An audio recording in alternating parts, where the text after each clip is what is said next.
नमस्कार दोस्तों, आइए आप सभी का स्वागत करते हैं एक बार फिर से आपके अपने channel maths by Sachin Yadav में। जैसे कि आप लोग देख रहे थे कि हम लोग एसएससी सीएचएसएल की प्रैक्टिस के लिए एसएससी सीजीएल के प्रीवियस ईयर सेट्स पे काम कर रहे हैं और हम लोग 2 सेट्स पे काम कर चुके हैं और आज हम लेकर आए हैं आपके सामने सीएचएसएल का तीसरा प्रैक्टिस सेट, या आप ये कह सकते हैं कि सीजीएल का तीसरा प्रीवियस ईयर सेट। और देखिए आज के जो प्रीवियस ईयर सेट्स का जो पहला क्वेश्चन लिया है वो क्या है। अगर आप सीजीएल के प्रीवियस ईयर सेट्स पे काम करेंगे तो बहुत सारी मदद मिलने वाली है आपको सीएचएसएल के आने वाले एग्जाम में। तो देखिए जो आज हमने पहला क्वेश्चन लिया है वो क्या कह रहा है। अब आपको ये ट्रिग्नोमेट्री का क्वेश्चन देखने को मिल रहा है जिसमें आपको 2 tan 60 upon 1 plus tan square 60 का वैल्यू चाहिए कि ये किसके बराबर होगा। तो 2 tan 60 का वैल्यू अगर आप देखेंगे तो वो होता है स्क्वायर रूट ऑफ 3, और आप देखेंगे ये 1 प्लस tan स्क्वायर 60 करेंगे तो ये हो जाएगा 3। तो जैसे ही आपने देखा तो ये फाइनली हो गया 2 रूट 3 अपॉन 4, 2 से काट दिया, 2 दूनी 4, तो फाइनली आपका आंसर आया स्क्वायर रूट ऑफ 3/2। अगर आप देखेंगे स्क्वायर रूट ऑफ 3/2 किसका मान होता है तो साइन 60 का मान होता है रूट 3/2, साइन 30 1/2, tan 60 रूट 3 और cos 60 भी 1/2 होता है। तो जो इसका सही आंसर होगा वो फर्स्ट ऑप्शन अंडर रूट 3/2। ये हो गया क्वेश्चन नंबर फर्स्ट का सही आंसर। चलते क्वेश्चन नंबर सेकंड पे, वो क्या कह रहा है देखिएगा। उसको पीछे ये जो लास्ट क्वेश्चन है इसको आप 1 प्लस tan स्क्वायर थीटा को 1 प्लस tan स्क्वायर 60 को sec स्क्वायर 60 रख के भी कर सकते हैं, वहां से भी इसका आंसर आ जाएगा। बट वैल्यूज से तब भी काफी इजी रहेगा, इस वजह से वैल्यू से करा दिया आपको। ये देखिए कह रहा है 18 सेंटीमीटर व्यास वाले एक किसी तांबे के एक गोले से 6 मिलीमीटर व्यास वाले एक तार का निर्माण किया जाता है, तो निर्मित तार की लंबाई बतानी है आपको। देखिए ये एक 3D का क्वेश्चन है कि आपको 18 सेंटीमीटर व्यास वाले तांबे के गोले से एक गोले को पिघलाकर एक तार बनाना है, और तार जो होता है वो हमेशा एक बेलन के शेप में होता है, एक सिलेंडर के शेप में होता है, ये बात याद रखिएगा। तो 18 सेंटीमीटर व्यास की बात कर रहे हैं, तो यहां से आप गोले का जो वॉल्यूम देखेंगे वो हो जाएगा 4/3 पाई आर क्यूब पाई, और इसकी रेडियस कितनी पता है 18 सेंटीमीटर, तो 18 इंटू 18 इंटू 18 कर दीजिए। ये हो गई गोले का आयतन। अब कह रहे एक गोले से 6 मिलीमीटर व्यास वाले, अच्छा व्यास की बात करा तो त्रिज्या बनाने के लिए बाई 2 भी कर दीजिए सभी में, है ना। तो ये 9 9 9 हो जाएगा। और अब इससे एक हमको तार बनाना है 6 मिलीमीटर व्यास का, तो पाई आर स्क्वायर। अब जब आप इसका आर देखेंगे तो 6 mm कह रहा है, 6 मिलीमीटर कह रहे हैं। 6 मिलीमीटर को जब आप सेंटीमीटर में बदलेंगे तो 10 का भाग देंगे 0.6, ये डायमीटर आ गया, और रेडियस निकालेंगे तो 0.3 या 3/10 कह सकते हैं। ये क्या आ गई, रेडियस आ गई। तो लिख लीजिए पाई आर स्क्वायर 3/10 और 3/10, और हमको निकालना h है तो पाई आर स्क्वायर h कर दीजिए। देखिए पाई से पाई खत्म हो गया, कैंसिल आउट हो गया। अब आप यहां से काटेंगे तो ये 2 से काटा ये 9, इस 2 से काटा ये 9, और इस 2 से काटा ये 9, ये खत्म। 3 से काट दिया, 3 3 का 9। अब इस 9 से एक 9 खत्म हो गया। यहां से आप देखेंगे 9 3 27 चौको 108, और उधर से आ जाएगा ये 10,800। ये आया सेंटीमीटर में, 10,800 सेंटीमीटर। बट जो आंसर आप देख रहे हैं वो सारे मीटर में दे रखे हैं, तो आपका जो आंसर हो जाएगा वो आ जाएगा 108 मीटर। फिर से समझिएगा, जब भी कभी 3D शेप के एक शेप को दूसरे शेप में कन्वर्ट करना हो तो कुछ मत करिए, वॉल्यूम सेम कर दीजिए। अब आपको 18 सेंटीमीटर व्यास वाले एक तांबे के गोले को एक तार में कन्वर्ट करना है। अगर एक तार में कन्वर्ट करना है तो वहां से ये देखिए कि तार जो है वो गोले के शेप में है, तो उस गोले का आयतन, ये जो तार होता है हमेशा बेलन के शेप में, सिलेंडर के शेप में, तो बेलन के शेप में कन्वर्ट करना है आपको। इसका जो डायमीटर दे रखा है वो 6 mm दे रखा है, तो अगर हमें इसको सेंटीमीटर में बदलना है तो बटे 10 कर दे, तो 0.6 mm डायमीटर हो गया। अगर डायमीटर 0.6 mm है तो जो रेडियस होगा वो हो जाएगा 0.3। उठा के रख दिया और हमने यहां से हाइट निकाल ली, तो आपका आंसर कितना आ गया, 108 मीटर। चलते हैं अगले क्वेश्चन पे। तीसरा नंबर क्या कह रहा है देखिएगा। ये देखिए तीसरा नंबर क्वेश्चन कह रहा है एक महिला का व्यय और उसके बचत का अनुपात 5:1 है। यदि उसकी आय और व्यय में 10% और 20% की वृद्धि हो जाए तो उसकी बचत में कितनी प्रतिशत का परिवर्तन किया जाएगा। देखिएगा कितना बढ़िया सवाल है, आराम से बनाने की कोशिश करिए। कह रहे एक महिला के व्यय और बचत, मतलब व्यय का और बचत का अनुपात जो पता है वो पता है 5:1। व्यय और बचत का अनुपात 5:1। अच्छा, व्यय और बचत 5:1 तब होगी जब इसकी आय जो रही होगी वो 6 रही होगी, तभी तो 5 और व्यय और बचत मिला के आय के बराबर हो जाएगी। यदि उसकी आय और व्यय में क्रमशः 10% और 20% की वृद्धि हो जाए, तो एक थोड़ी देर के लिए हम क्या करते हैं, इसकी आय को 600, व्यय को 500 और बचत को 100 मान लेते हैं। आय में वृद्धि की जा रही है, इनकम जो बढ़ रही है वो बढ़ रही है 10%, तो 600 पे 10% बढ़ गई तो इनकम हो गई 660, और व्यय में 20% की वृद्धि हो रही तो 500 पे 20% बढ़ गया, तो ये कितना हो गया भाई, ये 20% बढ़ा, 500 पे 20% बढ़ाएंगे तो 100 बढ़ा के व्यय हो गया 600। अब 660 रुपए इसकी इनकम है, 600 रुपए इसका व्यय है, तो बचत इसकी बची सिर्फ और सिर्फ 60। तो कह रहा है कि उसकी बचत में कितने प्रतिशत परिवर्तन कर दिया गया है। तो देखिए कह रहा है त्रिभुज एबीसी में कोण बीएसी का समद्विभाजक रेखा बीसी को डी पर काटता है। तो देखिएगा एक त्रिभुज बना लेते हैं पहले। एक त्रिभुज कह रहा है बीएसी का समद्विभाजक ए बी सी, ये त्रिभुज दे दिया मैंने, ये त्रिभुज ए बी सी है। अब कह रहा है बीएसी का समद्विभाजक, मतलब इसका जो समद्विभाजक है वो डी पे काटता है। अब आपको जो पता है बीडी और बीसी 14, बीडी जो पता है वो पता है 6, और जो बीसी पता है वो पता है पूरी यहां से यहां तक, ये पता है आपको 14, ये पता है 14। अब आपसे कह रहा है एबी और एसी का, इस एबी और एसी का रेशियो बताना है। तो आप हमेशा एक बात याद रखिएगा, जब भी कभी ये समद्विभाजक हो तो जो बीडी और डीसी का रेशियो रहता है वही रेशियो एबी और एसी का भी होता है। तो अगर ये 6 है तो इतनी हुई बची हुई ये कितनी होगी, 8 होगी। तो अगर ये 6 और 8 है तो एबी और बीसी का रेशियो 6 8, अगर हम काटेंगे तो कितना मिलेगा 3 4। तो इसका जो आंसर हो जाएगा ये फोर्थ ऑप्शन कितना हो गया 3 4। फिर से समझ लीजिएगा, एबीसी में कोण बीएसी ये समद्विभाजक कह रहा है। अब आपको इतनी भुजा ये 6 पता है और पूरी पता है 14, तो अगर ये 6 है तो ये कितनी हो जाएगी 8 हो जाएगी, ये बात ध्यान रखिएगा। अगर ये 8 हो गई तो जो बीडी और डीसी का रेशियो होगा वही रेशियो एबी और एसी का होगा, ये बात याद रखिएगा। तो बीडी डीसी 6 और 8 है तो एबी और एसी भी 3:4 के अनुपात में हो जाएगा। ये हो गया आपका क्वेश्चन नंबर 4। चलते हैं क्वेश्चन नंबर 5 पे। बहुत बढ़िया क्वेश्चन, आसान सा क्वेश्चन दे रखा है। क्वेश्चन नंबर 5 देखिए, कह रहे निम्न तालिका का अध्ययन करते हुए यह बताना है, उस प्रश्न का उत्तर देना है, स्कूल बी और स्कूल डी में जीव विज्ञान को चुनने वाली छात्राओं की संख्या का अनुपात ज्ञात करना है। स्कूल बी और स्कूल डी में जीव विज्ञान, स्कूल बी में अगर आप देखेंगे तो आपको टोटल स्टूडेंट दिख रहा है 400। स्कूल बी में जो आपको टोटल स्टूडेंट देखने को मिल रहा है वो देखने को मिल रहा है 400।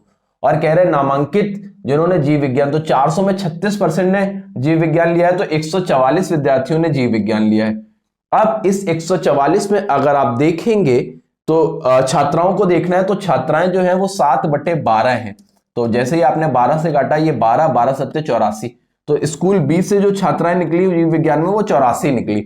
अब स्कूल डी से, स्कूल डी 800 और 800 का 18%, ये भी 144 हो गया, और ये हो जाएगा 9/12। अगर 9/12 देखेंगे तो ये 12 9 108 हो गया।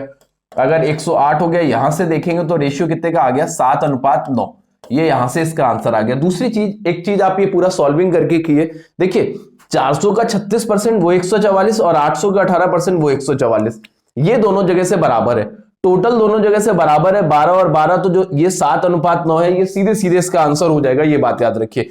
आप अगर करेंगे 144 इंटू 7/9, हल करने की जरूरत नहीं है। और दूसरा वाला भी 144 इंटू आपका हो रहा है 9/12, सॉरी ये 7/12 होगा। ये 144 से 144 खत्म, ये 12 से 12 खत्म, तो जो फाइनली रेशियो बना 7/9 बना।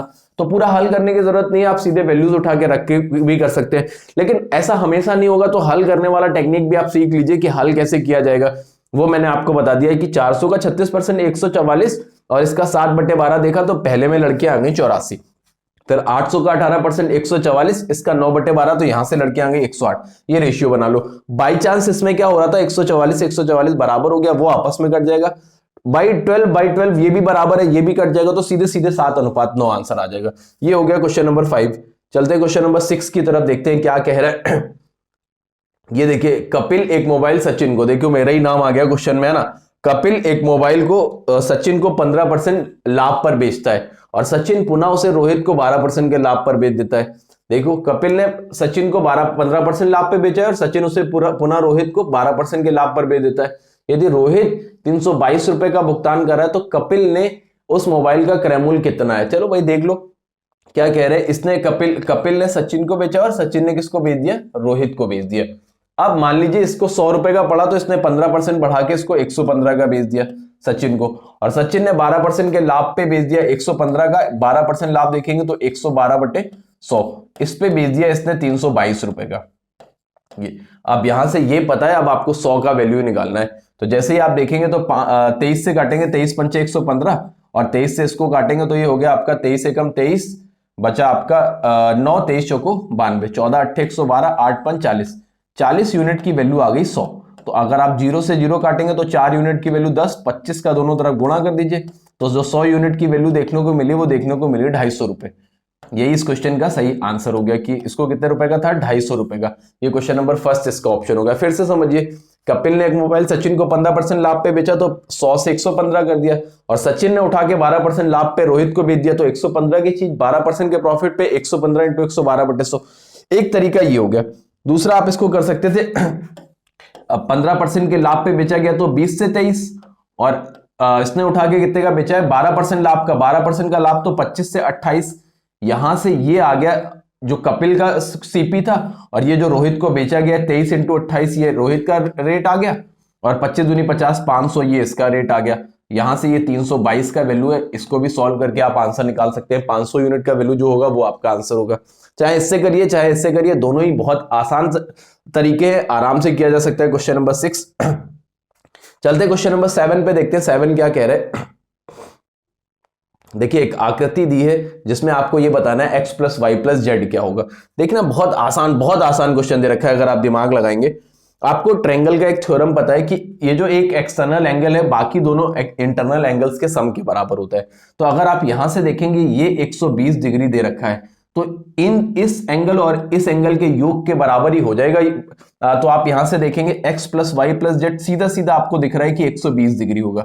सीधा सीधा कितना दिख रहा है, 120 डिग्री। तो इसका जो आंसर हो जाएगा वो सेकंड ऑप्शन हो जाएगा।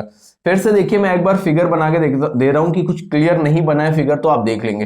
अब आपको ये पता है 110 डिग्री, और ये वाला जो एंगल पता है वो 120 डिग्री पता है, और आपको ये पता है y, और ये पता है आपको x, और ये पता है z। तो मेरी एक बात समझिए, दो इंटरनल एंगल्स का सम जो होता है वो एक एक्सटर्नल एंगल के तीसरे एक्सटर्नल एंगल के बराबर होता है। तो ये पूरा एक एंगल xy हो गया, और ये z हो गया। ये दोनों इंटरनल एंगल है और ये इसका एक्सटर्नल एंगल है। तो इन दोनों एंगल्स का जो सम होगा वो इस वाले के बराबर होगा। तो x plus y plus z बराबर सीधा सीधा दिख रहा है कि 120 डिग्री होगा।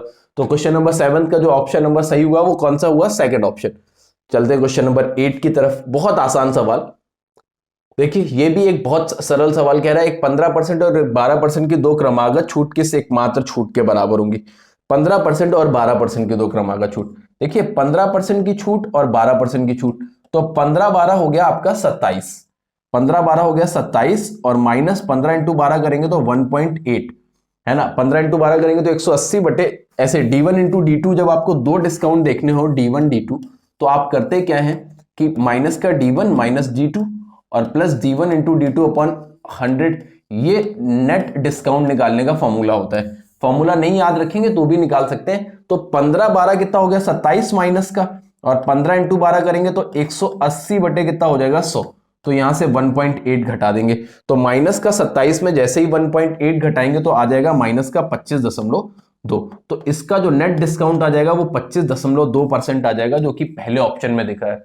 बहुत आसान तरीका, सीधे सीधे इसी से लगाइए, एक सिंगल लाइन में आंसर आता है। ये मैंने आपको बता दिया है, इसको नोट कर लीजिएगा कहीं। आसान क्वेश्चन है, आसानी से किया जाता है। ये क्वेश्चन नंबर 8 हो गया आपका। चलते क्वेश्चन नंबर 9 पे देखिएगा क्या कह रहा है। कह रहा है आकृति में AB और AD, AB बराबर AD जो दे रखा है 7 दे रखा है, AC बराबर AE है। ये कुछ चीजें आपको गिवन है आकृति में। क्या क्या गिवन है देखिएगा, कि आपको पता है कि AB और AD बराबर है, मतलब ये AB पता है, ये पॉइंट पता है आपको A, ये पता है आपको, ये A पता है, ये B, और AB और AD बराबर है, मतलब ये लेंथ और ये लेंथ आपस में बराबर पता है आपको। AB और AD बराबर है, AC बराबर AE दे रखा है। ये वाली लेंथ आपस में बराबर है, ये AC और AE आपस में बराबर है। तो कह रहा है कि BC 11 दे रखी है। BC अगर 11 दे रखी है तो पूछ रहा है what is the length of ED, तो ED की लंबाई क्या होगी ये पूछ रहा है। तो अगर हम थोड़ा सा दिमाग लगाएं तो ये और ये जो ट्रायंगल होंगे वो सिमिलर ट्रायंगल हो जाएंगे। अगर ये साइड इसके बराबर है और ये साइड इसके बराबर है तो ये साइड इसके बराबर होगी। ये 11 है तो ये भी 11 सेंटीमीटर हो जाएगी। तो इसका आंसर जो हो जाएगा वो पहला ऑप्शन हो जाएगा। बिल्कुल सिमिलर, ये दोनों साइड्स बराबर हैं और आप देखेंगे एंगल, ये एंगल भी आपस में बराबर होंगे। अगर ये साइड बराबर है तो इनके सामने के एंगल बराबर हो गए, और ये फिर ये जो एंगल है ये आपस में बराबर होंगे, तो ये जो बन जाएंगे दोनों एक तरीके से इक्विलेटरल ट्रायंगल बन जाएंगे, और सिमिलर ट्रायंगल है ही। तो इस वजह से ये वाली अगर 11 है तो ऊपर वाली साइड भी जो ईडी होगी वो भी कितनी हो जाएगी, 11। तो क्वेश्चन नंबर 9 का जो आंसर हो जाएगा वो फर्स्ट ऑप्शन हो जाएगा। बहुत अच्छा सवाल, बहुत आसान भी है, कुछ कठिन है नहीं, ये बात ध्यान रखिएगा। देखिए क्वेश्चन नंबर 10, ये एक एलजेब्रा का सवाल है। एलजेब्रा का क्वेश्चन है, क्या कह रहे हैं आपको x plus y equals to 36 दे रखा है कि x प्लस वाई का वैल्यू 36 है, और आपको वैल्यू चाहिए x माइनस 27 का whole cube plus y minus 9 का होल क्यूब। तो ऐसे केसेस में, ऐसे सवालों को करने के लिए, जब आपको जितने इक्वेशन दिए गए हैं उससे ज्यादा अननोन पता है, तो आप कोई भी वैल्यू अपनी तरफ से पुट करके आंसर बता सकते हैं। इसमें आंसर बताने के लिए सबसे बेहतर रहेगा कि x की वैल्यू 27 और y की वैल्यू 9 रख दें। 27 9 36, जैसे ही आपने 27 से 27 को रखा तो ये 0, 9 में 9 घटाया तो ये 0, तो आंसर कितना आ गया 0। तो आंसर हो गया आपका 0। आप ऐसा नहीं कि 27 रखेंगे तभी आंसर आएगा, आप और भी कोई ऑप्शन उठा के रख देंगे कि हमने x को मान लिया, कुछ मान लीजिए 20 मान लिया और इसको 16 मान लिया, इससे भी जो आप आंसर निकालेंगे वो भी 0 ही आएगा। लेकिन मेरी बात याद रखिएगा, इससे आंसर निकालते टाइम आपको कैलकुलेशन ज्यादा करना पड़ेगा, इस वजह से सबसे कम कैलकुलेशन करना पड़ेगा 27 और 9 रखने पे। इस वजह से कैलकुलेशन ज्यादा ना करना पड़े, इस वजह से हमने 27 और 9 को ही मान माना है। ये हो गया आपका क्वेश्चन नंबर 10। चलते हैं क्वेश्चन नंबर 11 पे। क्या कह रहा है देखिएगा, कह रहा है एक 13 सेंटीमीटर त्रिज्या वाले ठोस धात्विक गोले को पिघलाकर एक शंकु का आधार दिया गया जिसके आधार का व्यास 13 है, तो शंकु की ऊंचाई। देखिए अभी हमने एक थोड़ी देर पहले तार का क्वेश्चन किया था कि तांबे की गोली से तार बनाया गया था, तो वहां से गोले को बेलन में कन्वर्ट किया था। अब की बार एक धात्विक गोले को पिघलाकर एक शंकु का शेप दिया जा रहा है, तो अब शंकु की ऊंचाई बतानी है। देखना ये भी एक 3D का अच्छा क्वेश्चन जिसको आप आसानी से कर सकते हैं। तो ये 4/3 पाई आर क्यूब, ये हो गया आपको गोले का आयतन। ये 13 इंटू 13 इंटू 13, ये हो गया आपका गोले का आयतन बराबर। अब इससे बनाना एक शंकु, वो हो जाएगा 1/3 पाई आर, रेडियस उसकी, क्योंकि डायामीटर दे रखा है 13, तो 13/2 और 13/2 ये हो गई इसकी रेडियस, और हमको निकालना है h, तो इंटू क्या कर दिया जाए, h कर दिया जाए। तो अब जब आप इसको सॉल्व करेंगे तो देखते जाइएगा, पाई से पाई खत्म, बाई 3 से बाई 3 खत्म, 2 13 से आप ये 2 13 काट सकते हैं। तो आप जैसे ही देखेंगे कि h अब आपको साफ साफ दिख रहा है, 13 चौको 52 तो पहले से दिख रहा है, 52 इंटू 4 और आ गया, तो 4 दूनी 8 और 4 पंचे 20, और सारी चीजें जो पता थी वो हमको सेंटीमीटर में पता थी, तो जो आंसर आएगा वो 208 सेंटीमीटर ये इसकी ऊंचाई आ गई शंकु की, जो कि बहुत आसानी से निकाल सकते थे एक सिंगल लाइन में। कैलकुलेशन भी टफ नहीं है, वैल्यू रखना आना चाहिए, उतने से आपका आंसर आ जाएगा। क्वेश्चन नंबर 11 का जो ऑप्शन सही हुआ वो हुआ आपका थर्ड ऑप्शन, ये हो गया क्वेश्चन नंबर 11।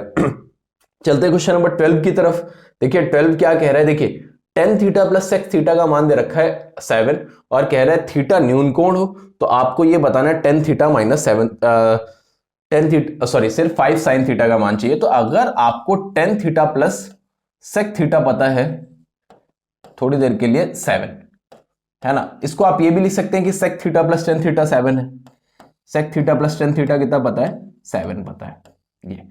अच्छा, ये अगर 7 पता है तो एक थ्योरम होती है जिसके बिहाफ पे आप ये कह सकते हैं कि sec theta minus tan theta जो होगा ये होगा आपका 1/7। जैसे ही आपने इसको ऐड किया तो ये tan थीटा से tan थीटा खत्म, आप ये कह सकते हैं 2 sec थीटा इक्वल्स टू कितना आ जाएगा, 7 प्लस 1/7 करेंगे तो ये हो जाएगा 7 7 49, 50/7, और यहां से आप ये कह सकते हैं 2 से काट दिया, ये 25/7।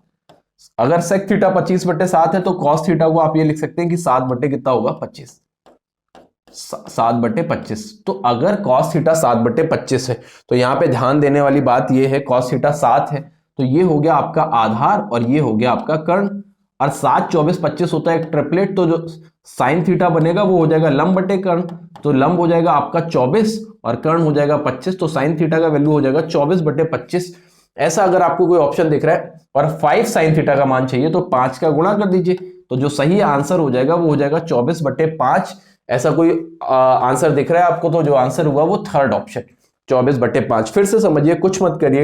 एक बात याद रखिएगा कि अगर sec theta plus tan theta का वैल्यू आपको पता है तो sec theta minus tan theta उसका रेसिप्रोकल होता है, कि अगर ये 7 पता है तो 1/7 इसका वैल्यू हो गया। यहां से हल करके cos थीटा का वैल्यू निकाला, वहां से sin थीटा का वैल्यू 24/25 निकला। हमको 5 sin थीटा का वैल्यू चाहिए था तो 5 का गुणा कर दिया, तो जो हमारा आंसर आ गया वो थर्ड ऑप्शन आ गया। ये हो गया क्वेश्चन नंबर 12। चलते क्वेश्चन नंबर 13 पे देखते हैं क्या कह रहे हैं। कह रहे हैं 10 to 40 का मान चाहिए हमको। अच्छा, 10 to 40 का मान चाहिए तो बड़े आसानी से देखा जा सकता है 10 to 40 का मान। 10 to 40 का मान निकालने के लिए आप करेंगे 10 180 प्लस 60, या आप ये भी कर सकते हैं 10 270 माइनस 30। तो जैसे ही 10 180 प्लस 60 किया, ये आपका गया थर्ड क्वाड्रेंट में। और जब आप थर्ड क्वाड्रेंट में जाते हैं तो आप वहां देखते हैं कि 10 पॉजिटिव होता है, तो जो भी वैल्यू आएगा वो पॉजिटिव ही आएगा।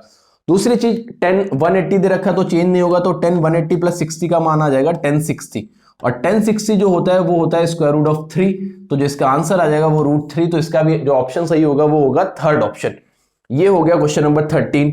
चलते क्वेश्चन नंबर 14 देखते हैं कि 14 क्या कह रहे हैं।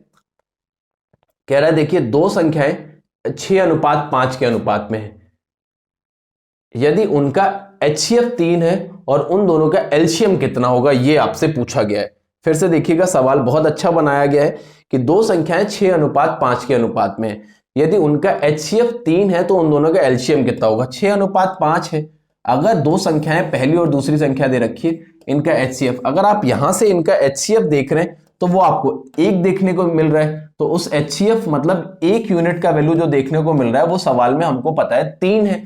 तो अगर हमें 6 और 5 का एलसीएम देखना है तो 6 और 5 का एलसीएम 30 होगा, तो 30 यूनिट का वैल्यू कितना हो जाएगा, 90।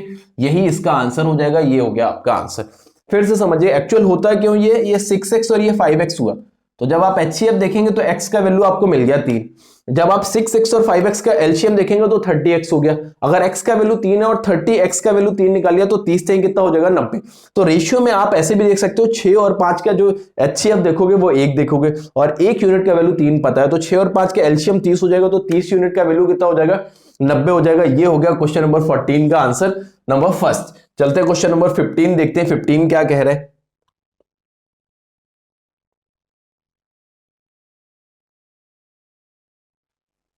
कह रहा है नीचे दी गई तालिका में 6 वर्षों में 2 कंपनियां C1 और C2 की आय। तो ये 6 कंपनियां दे रखी हैं PQ और STU, और इनकी C1 और C2 की आय दे रखी है। तो निम्नलिखित में से कौन सा कथन सही नहीं है ये बताना है। कह रहा है P में C1 की आय वर्ष Q में C2 की आय का 33 P में C1 की आय जो है वो 750 दिख रही है आपको, और Q में C2 की आय जो दिख रही है वो 250 दिख रही है। जो वो कितनी दिख रही है, 250। कह रहा है P में C1 की आय वर्ष Q में C2 की आय का 33 C2 की आय का 33.33% है। नहीं भाई, ये तो बहुत ज्यादा हो जाएगी। तो अगर देखेंगे तो ये बहुत आगे निकल जाएगा कि 300% हो जाएगी, तो ये 33.33%, तो ये बात तो गलत है। कह रहा वर्ष T में C1 और C2 की औसत आय 400 है। वर्ष T में C1 और C2 की औसत आय, ये C1 और C2 की औसत आय देखोगे तो हाँ, ये जो आपको देखने को मिल रही है 530 और 270, ये 600 200 800 बटे 2 करेंगे तो ये जो हो जाएगा, ये कथन आपका क्या हो जाएगा, सही हो जाएगा। तो इस वजह से जो आपका इसमें सही होगा वो केवल सेकंड वाला कथन सही होगा।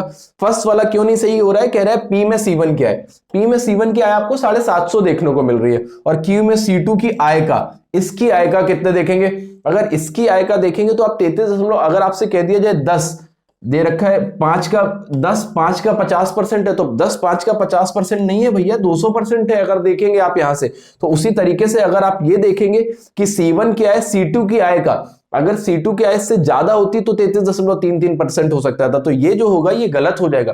तो पहला सही गलत होगा और दूसरा जो होगा वो क्या होगा, सही होगा क्वेश्चन नंबर 15 का। चलते क्वेश्चन नंबर 16 देखते हैं। 16 क्या कह रहे हैं।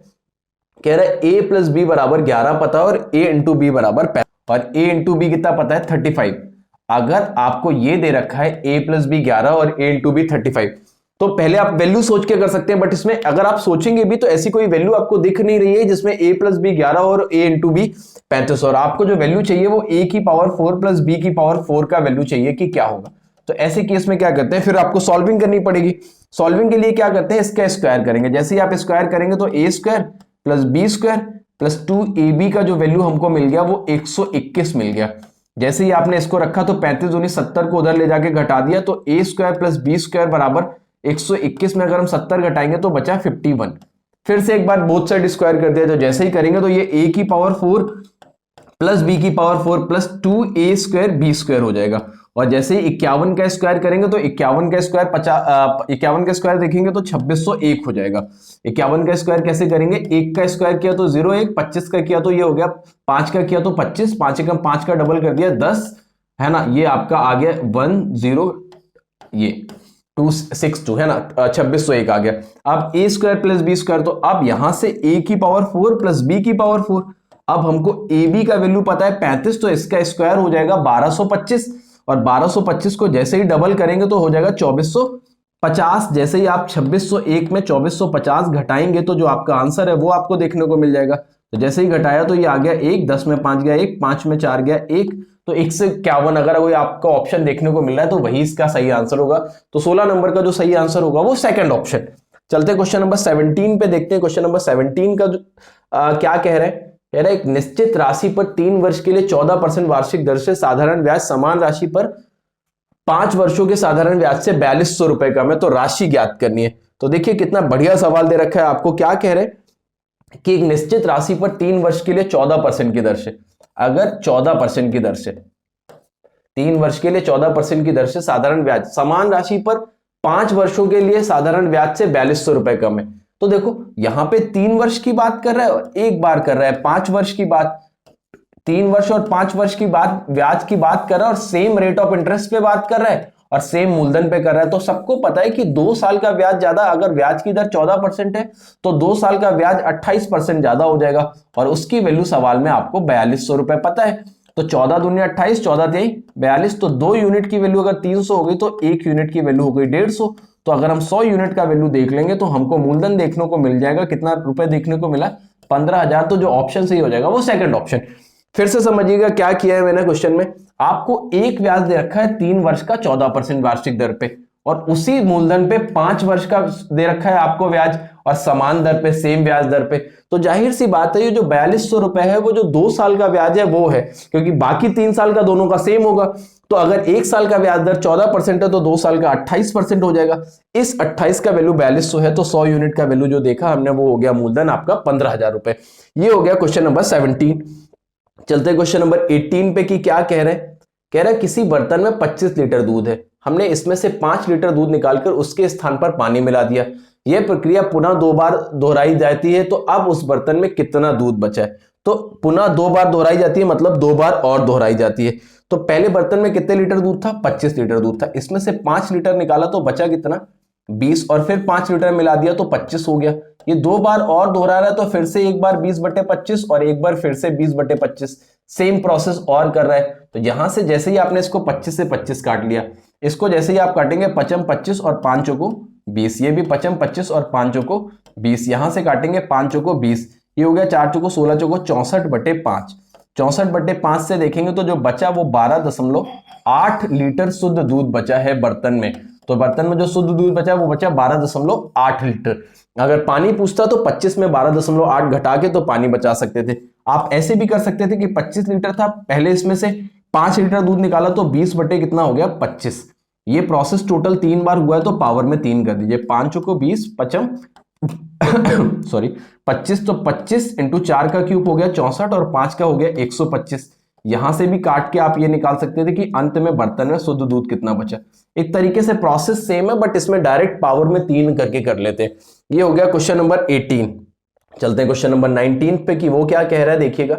देखिए कह रहा है एक तैराक बिंदु P से धारा के विपरीत 6 मिनट तक तैरता है और फिर अगले 6 मिनट के लिए धारा के साथ तैरता है और एक बिंदु Q पर पहुंचता है। यदि P और Q के बीच की दूरी 120 किलोमीटर है तो धारा की चाल बतानी है। तो देखिएगा क्या कह रहे हैं, सवाल क्या कह रहे हैं कि एक तैराक है जो P से धारा के विपरीत 6 मिनट तक तैरता है और फिर अगले 6 मिनट के लिए धारा के साथ तैरता है। तो P से धारा के विपरीत 6 मिनट तक तैरता है, मतलब इधर 6 मिनट तक जाता है और अगले 6 मिनट के लिए धारा के साथ तैरता है और बिंदु Q पर पहुंचता है। तो अब बिंदु Q पर पहुंचता है अगले 6 मिनट तैर के, अब ये धारा के विपरीत तो इधर जाएगा तो धारा की दिशा में हो जाएगा और P और Q के बीच की दूरी जो दे रखी है वो दे रखी है 120 किलोमीटर 120 मीटर सॉरी। तो कह रहे हैं धारा की चाल किलोमीटर प्रति घंटे में। तो पहले ये जो गया है इधर ये गया है 6 की चाल से 6 मिनट में धारा के विपरीत, तो ये हो गया 6 और x धारा के विपरीत गया है तो x माइनस वाई, ये इतनी दूरी। तो अब अगले 6 मिनट में जो इसने दूरी तय की है 6x प्लस वाई, ये जो अगले 6 मिनट में धारा की दिशा में दूरी तय की है वो 120 ये थी और प्लस ये दूरी भी थी जो इसने चली थी 6x माइनस 6y। और आपसे यहां पे पूछ रहा है धारा की चाल, तो 6x प्लस 6y बराबर कितना हो जाएगा 120 प्लस 6x माइनस 6y। यहां से आपको कुछ कटता दिख रहा है, यहां से जैसे ही आपने काटा तो ये आ गया आपका 6 मिनट की बात कर रहा था, तो ये आंसर आपका 120 मीटर पर मिनट में आएगा और बाद में इसको सेकंड में चेंज कर लेंगे। तो ये 6x से 6x खत्म, तो यहां से 12y बराबर आपका आ गया 120, तो y बराबर आ गया 10 मीटर पर मिनट। 10 मीटर पर मिनट है, हमें पर किलोमीटर पर आवर में चाहिए, 10 मीटर पर मिनट पता है ये हमको, किलोमीटर पर आवर में चाहिए। तो हम क्या करते हैं, मिनट को आर में चेंज कर ले और मीटर को किलोमीटर में चेंज करेंगे। तो मीटर को किलोमीटर में चेंज करने के लिए हमको 1000 का भाग देना पड़ेगा और मिनट को आर में चेंज करने के लिए हमें 60 से भाग देना पड़ेगा। तो फाइनली जो हमारा आंसर आएगा वो आ जाएगा 0.6 किलोमीटर पर आवर। ये इसका आंसर हो गया। फिर से देख लीजिएगा एक बार इस क्वेश्चन को किया कैसे, एक बार फिर से ध्यान से समझ लीजिएगा। अगर हम यहीं से सेकंड में बदल लेते तो और आसान हो जाता क्वेश्चन। कुछ नहीं करना है, थोड़ा सा दिमाग लगाना है आपको। यहां पे एक बार और करके बता रहा हूं मैं आपको कि पहले ये थोड़ी दूरी धारा के विपरीत निकल गया और 6 मिनट तक तैरा। 1 मिनट में होता है आपका 60 सेकंड, तो 6 मिनट में 360 सेकंड में ये अगर देखा जाए धारा के विपरीत तो x minus y distance travel किया इसने।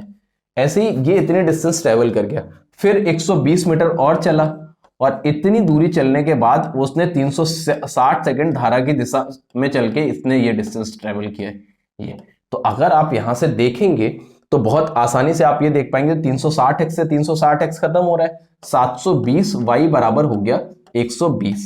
तो y बराबर जो आ जाएगा वो आ जाएगा 1/6 मीटर पर सेकंड, 1/6 मीटर पर सेकंड। अब इसको किलोमीटर प्रति घंटे में बदलना है तो इंटू कितना कर दिया जाए, किलोमीटर प्रति घंटे में बदलने के लिए थोड़ा सा दिमाग लगाइए। तो कितना कर दे 18/5। तो जैसे ही आपने 18/5 किया तो ये हो गया 3/5, आंसर कितना आ गया 0.6 किलोमीटर पर आवर। तो एक बार हमने इसको कर दिया, जब पूरा सेकंड में चेंज करके, यहां सेकंड में नहीं चेंज किया है मिनट में ही चेंज किया, तो ये 10 मीटर पर मिनट आया था, बाद में यूनिट चेंज कर दी तो आंसर कितना आया 0.6 किलोमीटर पर आवर। ये थोड़ा सा कॉम्प्लिकेटेड लग रहा है तो हमने आपको पूरा क्वेश्चन को सेकंड में चेंज करके करा दिए, बता दिया है और आसानी से आप इस तरीके से कर सकते हैं। थोड़ा सा कॉम्प्लिकेटेड है, सोच समझ के करिएगा। ये हो गया क्वेश्चन नंबर 19। चलते हैं क्वेश्चन नंबर 20 पे। 20 क्या कह रहा है ये देखिएगा, कह रहा है ए किसी कार्य को पूरा करने में बी से 4 गुना या सी से 5 गुना अधिक समय लेता है। ए किसी कार्य को पूरा करने में बी से 4 गुना, ए किसी कार्य को पूरा करने में बी से 4 गुना या सी से 5 गुना समय लेता है। बी से 4 गुना या सी से 5 गुना समय लेता है। अच्छा, तो कह रहा है एक साथ काम करते हुए 4 दिन में काम समाप्त करते तो बी अकेले से कितने दिन में करेगा। तो अगर ए बी से लेता है 4 गुना और सी से 5 गुना लेता है तो कुछ ये इनके दिनों के अनुपात बन रहे हैं।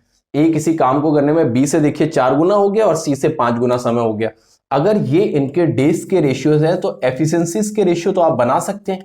तो एलसीएम इसका आएगा 20, ये हो गया 1, ये हो गया 4 और ये हो गया 5। ये इनकी एफिशिएंसीज के रेशियो आ गए। ये मिलके एक दिन में कर रहे हैं 5 4 9 1 10 भाग काम और 4 दिन में काम समाप्त करते हैं तो टोटल काम हो गया 4 × 10। अब ये काम कराना किससे है, ये काम कराना है हमें बी अकेले से। तो बी अकेले से 4 से डिवाइड कर देंगे तो ये काम कितने दिन में खत्म हो जाएगा, 10 दिन में। ये हो गया इस क्वेश्चन का सही आंसर। क्वेश्चन नंबर, इसका जो ऑप्शन नंबर सही हुआ वो फर्स्ट ऑप्शन इसका सही आंसर। ये हो गया क्वेश्चन नंबर 20। चलते क्वेश्चन नंबर 21 पे। 21 देखते हैं कि क्या कह रहा है। कह रहे हैं नीचे दिए गए वृत्त चित्र 8 विभिन्न कंपनियों द्वारा बेची गई बाइक की संख्या को दर्शाता है। इन सभी 8 कंपनियों द्वारा बेची गई कुल संख्या 2000 है। एक विशिष्ट कंपनी द्वारा बेची गई बाइक की संख्या को इन सभी 8 कंपनियों द्वारा बेची गई बाइक की कुल संख्या के रूप में प्रदर्शित के रूप में दर्शाया गया। तो देखिएगा ये दे रखा है, पता है 8 कंपनियों द्वारा 2000 बाइक्स बेची गई है। अब आपको ये बताना है, इसमें ये बताना है कि पी क्यू आर और एस द्वारा बेची गई बाइक की औसत संख्या, टी यू वी और डी डब्ल्यू द्वारा बेची गई बाइक की औसत संख्या के बीच का अंतर क्या होगा। तो देखिए सिर्फ इतना बताना है, तो ध्यान से देखिएगा कि करना क्या है। पी क्यू आर एस, तो ये P, ये Q, ये R और S, अगर आप इनको जोड़ेंगे तो 21 9 30 10 40 5 45 और 20 कितना हो गया 65/4। ये इनकी एवरेज आ गया। अगर आप देखेंगे तो ये इनका एवरेज हो गया। अगर 65 इनका है तो इनका हो गया 35/4। देखिए क्योंकि टोटल, एक मिनट, टोटल देखेंगे तो 16 7 23, 23 2 25, 35/4 इनका औसत हो गया। इनके बीच में अंतर देखेंगे तो ये दिख रहा है आपको 30/4, और इसका 30/4% है, ये है टोटल 2000 का। अगर 2000 का 30/4% निकालेंगे तो 2 जीरो से 2 जीरो खत्म, 4 से काटा, ये आ गया 5, 30 पंचे ये कितना हो गया 150। तो जो सही आंसर हो जाएगा वो 150 हो जाएगा। कितना हो जाएगा 150। फिर से समझिएगा पूरा प्रोसेस, पूरा सवाल बहुत आसान है। क्वेश्चन आराम से समझना। PQRS देखेंगे तो 21 9 हो गया, 21 और 19 हो गया, ये आपका 40 5 45 और 20 65। 65% 4 लोगों पे, तो जो एवरेज आएगा वो 65/4 आएगा। TUVW का देखेंगे तो इनका भी जो औसत आएगा वो 35/4 आएगा। इनका अंतर देख रहे हैं 30/4, तो 2000 का 30/4% देख लेंगे तो वही आपका आंसर हो जाएगा। तो जो आंसर आ गया वो आ गया 150। ये इसके औसत का अंतर हो जाएगा। चलते हैं, बढ़ते हैं आगे। देखिए लास्ट स्टेप पे जाके हल करेंगे तो आसानी से हल कर पाएंगे। एक अगला क्वेश्चन देखिएगा, ये आसान, एक और अलजेब्रा का क्वेश्चन। देखिए इस वाले सेट पेपर में ज्यादातर क्वेश्चन जो आपको देखने को मिला है वो अलजेब्रा, ट्रिग्नोमेट्री, वेन डायग्राम या पाई चार्ट, इनसे देखने को मिले हैं। ऐसे ऐसे सेट बनाए जा रहे हैं। y+1/y का वैल्यू आपको जो पता है वो पता है 3, और आपको वैल्यू चाहिए y³ +1/y³ +2। तो देखिए अलजेब्रा का एक बहुत सरल सवाल, जब आपको ये पता है, इसका वैल्यू 3 पता है, तो y³ +1/y³ का वैल्यू क्या हो जाएगा, अगर थोड़ा सा दिमाग लगाएंगे तो इसका क्यूब -3 है। तो जैसे ही आपने किया ये, तो इसका जैसे ही आंसर देखा तो ये हो गया 3, 27 में 9 घटाया तो 18, उठा के रख देंगे, ये उठा के रखा 18, इस जगह 18 और 2 जोड़ा तो आंसर जो इसका आ गया वो कितना आ गया 20। बहुत आसान सवाल था अलजेब्रा का एक। ये क्वेश्चन नंबर 22 का आंसर हो गया, जो कि बहुत आसान था। चलते क्वेश्चन नंबर 23 पे। क्या कह रहा है? कह रहा है जब 27 की पावर 27 को 27 + 27 के मान को 28 से भाग देंगे तो शेषफल क्या आएगा। देखिए एक और बहुत बेहतर सवाल, कह रहा है 27 की पावर 27 ये दे रखा है, +27 को अगर हम 28 से भाग देंगे तो शेषफल क्या आएगा। 28 से भाग देंगे तो शेषफल क्या आएगा। तो एक मेरी बात यहां ध्यान से समझना, अगर हम इसको ये लिख लें 27 की पावर 27 +1 और इसको 26 को अलग कर लें, और भी तरीके बताएंगे, पहले ये देख लीजिएगा। तो ये जो है इसको जब आप 28 से भाग देंगे तो a की पावर n + b की पावर n, n में इवन हो या ऑड हो, a + b से पूरा पूरा ही कटेगा। तो अगर a + b से कटेगा तो ये 28 से पूरा पूरा डिविजिबल हो गया, तो जो एक्स्ट्रा 26 बचा यही इसका रिमाइंडर हो गया। तो आंसर कितना होगा 26। ऐसे नहीं करना चाहते तो जब आप 27 को 28 से भाग देंगे तो -1 की पावर 27 शेषफल बचा। यहां से जब आप -1 की पावर 27 देखेंगे तो -1 देखेंगे तो -1 वहां से और 27 यहां से, तो भी ओवरऑल जो शेषफल बचेगा वो भी 26 बचेगा। तो आप यहां से भी देख सकते हैं, लेकिन ये इस तरीके से देखिए तो आसानी से देखा जा सकता है। ये हो गया क्वेश्चन नंबर 23 का आंसर, जो आया 26। चलते क्वेश्चन नंबर 24 देखते हैं कि 24 क्या कह रहा है। देखिए कह रहा है दिया गया बार ग्राफ 2003 के दौरान विभिन्न शीर्षों के तहत एक कंपनी के व्यय का प्रतिशत दे रखा है। तो कंपनियों के प्रतिशत दे रखे हैं और उस पर बताना क्या है हमको, यदि ऋण पर ब्याज की राशि 3.15 करोड़ रुपए है, ब्याज की राशि, ऋण पर ब्याज की राशि 3.15 करोड़ रुपए, तो बुनियादी ढांचे पर व्यय की कुल राशि कितनी होगी। तो देखो ऋण पर ब्याज जो आपको देखने को मिल रहा है वो ये देखने को मिल रहा है, ये देखने को मिल रहा है 17.5। तो 17.5 का जो वैल्यू दिख रहा है वो 3.5 करोड़ दिख रहा है, 3.15 करोड़ दिख रहा है ये। अब आपको बताना बुनियादी ढांचे पर व्यय, तो बुनियादी ढांचे पर व्यय ये है और इसका ये है 20 का वैल्यू। तो अगर 17.5 का वैल्यू आपको यहां से देखने को मिल रहा है ये, तो यहां से अगर थोड़ा सा दिमाग लगा के काटोगे तो ये आप काट लो, 5 से कट रहा है शायद, 5 से काटा तो ये हो गया 5 × 15 और ये हो गया आपका, ऐसे नहीं काटो, डायरेक्ट कट रहा है, डायरेक्ट काट लीजिए। 17.5 का वैल्यू पता है 3.15, तो ये 15 × 75, 3 × 5 = 15, नहीं कट रहा है। तो यहां से ये कटेगा आपका,